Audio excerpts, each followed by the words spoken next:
His Honor, the Mayor of the City of Jackson, Daniel Mahoney. Good afternoon. Good afternoon. How you doing? I'm good. How are you? I'm doing well. Good. Doing really good. You know, I promised our viewers a few minutes ago that you would be making an announcement on our show today. Okay, I will do so. Okay. You want me to make an announcement now? Where you want to start at? Do you want to do it first or last? We can do it last. Let's do it last. Oh, so stay tuned for a special announcement. Hold the suspense for a minute. Yeah, suspense. Last time I saw you Friday at the Summit to Reduce Violence. Looked like you had a really good turnout, great program. It was. It was a great turnout. I mean, you know, this year's Summit to Reduce Violence was it was unique in its own way. It was not the same as last year. We had a great turnout. The biggest thing that I liked about it is we had so many young people there. I won't call them kids because they're teenagers. We had so many young people there, and they were not afraid to speak up about how they felt, what their ideas were, to talk about, you know, things that they see in the community and how they feel about them, and really to talk solutions right along with everybody else who was present. And that's, you know, that is really, I think, causing everyone anywhere to figure out what, you know, how do you solve? It's not an easy solution. It's not a one size fits all. It's really not, and it's not. You know, Jackson's issues are not unique. We've got issues just like every other community. I mean, so much so that when I was at the MML conference, which is the Michigan Municipal League conference, I ran into Miss Lois Richardson, who's former mayor of City of Ypsilanti. And she said, "Hey, I'm going to be in Jackson at your Summit to Reduce Violence." And she came, and someone who works at their sheriff department came, and they attended our Summit to Reduce Violence because they've been experiencing the same issues with violence in their community that we're experiencing here. And they're actually hosting a Summit to Reduce Violence on May 1st that I plan to attend.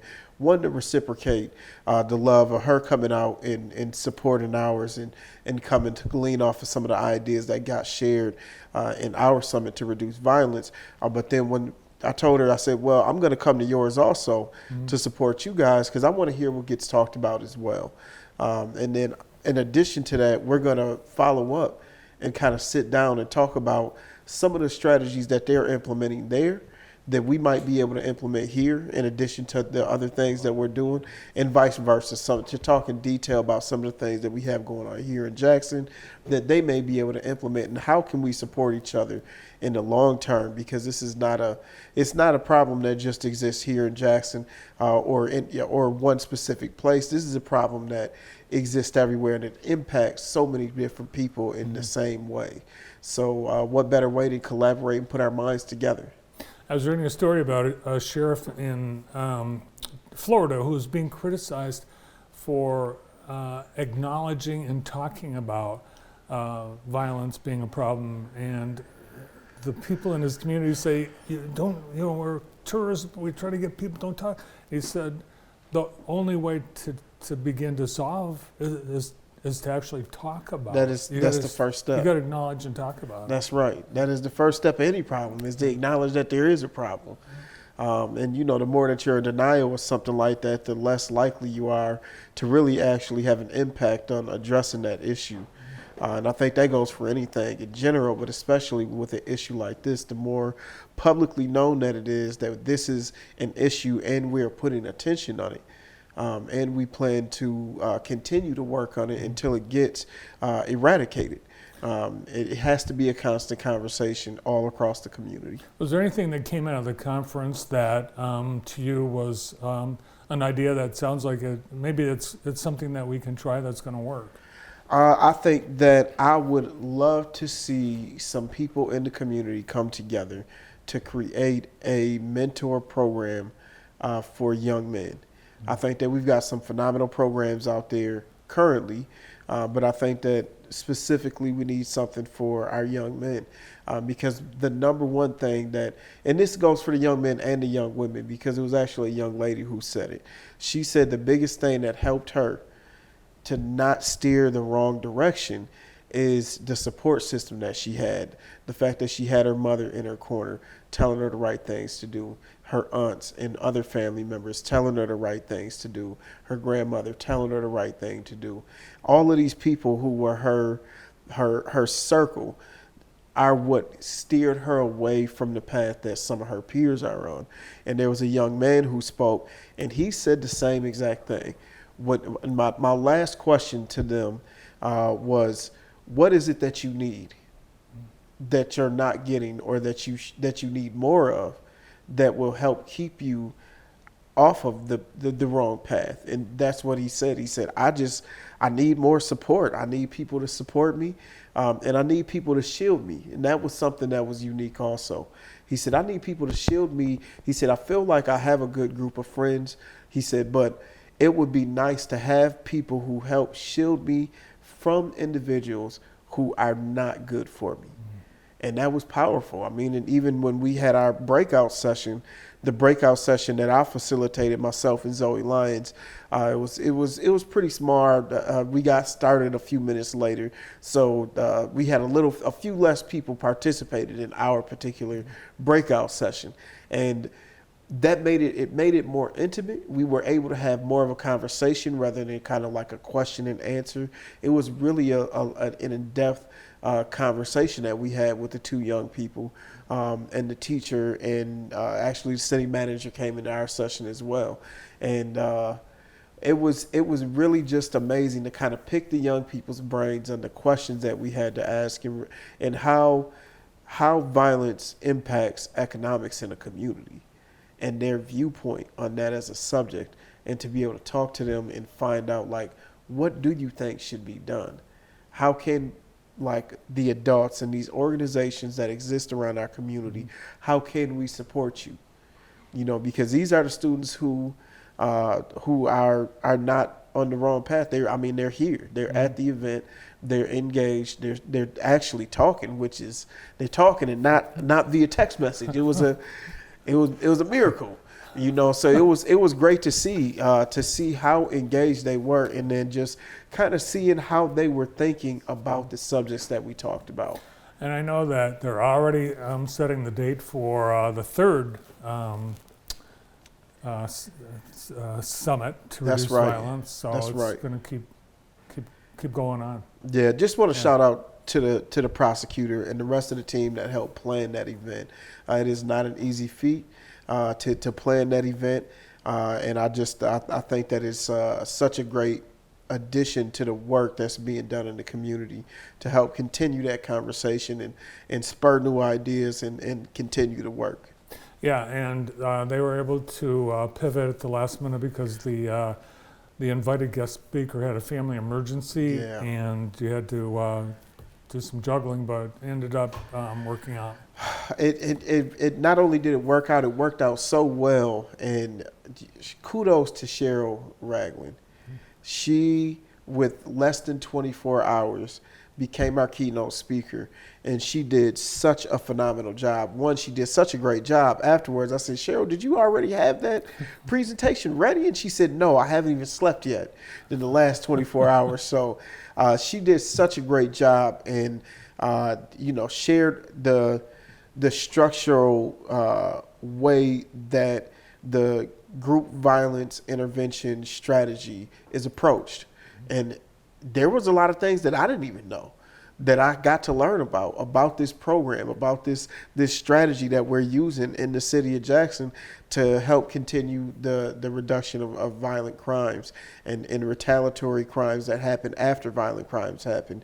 It was really interesting to hear more about that program, and I thought she did such a phenomenal job. Well, if you were there, you got to see it. If you missed it, there'll be another one, and Cheryl, I know, will be spending time in the community talking about, because this is a program that's really, we were able to buy it off the shelf that's created for communities like us that we're modifying, and we're going to be able to measure results. Correct. Right? All right, so another one of our issues in the community, and this is not just unique to our community, it's the housing. Housing, enough housing, affordable housing, properly located housing. Yeah. And at the last city council meeting, you and the council, you enacted a series of actions that are working toward those issues. That's right. That's right. So our last meeting, we approved two things. So the first thing is we have a private investor who is purchasing 137 lots to build 137 houses total. It's amazing. Right, that it is amazing. These will be rentals though, Bart. So I don't want to get anybody confused on the two separate programs. There's two separate programs. So that is Allen Edwin. They are one of the largest home builders in America. These houses are going to be for rent. They're targeting 80 to 120% average median income clients to rent those homes to. But they'll be brand new houses, okay? In addition to that, the Affordable Housing Commission came to us with a plan. And the beautiful thing is I kind of got to hear the plan before the rest of council. Shane Laporte called me to his office and he said, here's what we're thinking about presenting to council. What do you think about this? And I was so excited about it. The city of Jackson is going to also partner with another developer to build 100 houses for sale. These houses will be for sale. There will be down payment assistance. There will be first time or home buyer education. There will be like financial, personal finance education classes that go along with this. And it is a target market of 60 to 80% average median income for these homes. More affordable then. Definitely more affordable. And most of the down payment for that home will be taken care of with this down payment assistance program that we're going to support with the ARPA dollars that we have. So that is going to be an enormous lift right there. So these two projects to me are opportunities for us to expand our housing stock, infill housing where some houses were torn down at, and fill some of the gaps in our community where there's a bunch of vacant lots at. I mean, that's a total of 237 new houses that will be built in the city of Jackson. Yeah, that's awesome. And the first group of homes, first village we talked about, they're rentals because of the tax and financial incentives for the developer are such that it's a better deal for them to build them as rentals, but only for the first 15 years. Then they can sell them. Correct. And ultimately, hopefully, to the people living in them. That is, I believe, the thought behind it. Yeah. Yep. All right. So we promised an announcement. That's right. So I think, do we have time for that, Brandon? We got time. Oh, we do. We have time. Okay, yes, we got time. We got time. So Bart, I have to say how much of a pleasure it has been to be the mayor of the city of Jackson. It is truly something that I never imagined until I was asked to do it, much like the same thing when I was asked to run for county commission. And this is what you call hard work. It's hard work for sure, but it's hard work because you definitely don't get in it to get rich. It's not a get rich quick scheme at all by any means. And it's a lot of thankless work that you have to do. And one thing that I made sure I promised myself is when I no longer enjoy doing it or I feel like the job that I'm supposed to do is fulfilled, then it's time for me to stop doing it. And as I evaluated the last years of work, which I had to do through preparing for the State of the City address, allowed me some time to really reflect on what did we accomplish over the last year, and then also to look forward and figure out, is there more work left to do? And of course, the answer to that is there's always more work left to do, right? But I feel like every leader is in leadership for a specific time, at a specific time, for a specific reason. So when I say, is there more work left to do, I'm specifically talking about, is there more work left for Daniel J. Mahoney to do? And I believe there is. So I'm very, very proud to announce that I will be running for mayor. Actually, today I turned in my petitions, got all my signatures taken care of, and we are just prepared to continue to serve the city of Jackson. All right, and the term for mayor of the city is a 2-year term. So if you thought it just happened, you just got elected, Yep. it's about not even a year and a half into your first term, and you're already having to run again. Yeah, and I guess that's the good thing about me coming over from the county also is I'm kind of used to that type of turnover, but it doesn't give you, to me, election is like report card time, right? If you are running for reelection to a position, this is the time for you to really evaluate, am I following through on the work that I said I would do when I ran the first time? Because that's what people are going to judge you on. What did you tell me you were going to do the first time? Did you do that? And what are you saying you're going to do now? And I think that looking at the results that we got in a short amount of time, just 1 year, the results that we were able to produce, and I say we because it takes more than just me, but the results that we were able to produce and the areas that I said that we were going to focus on is truly amazing. All right, well, thanks for your time, and good luck on your reelection campaign. Thank you. I appreciate it. The mayor of the city of Jackson, Daniel Mahoney. Well, next on JTV.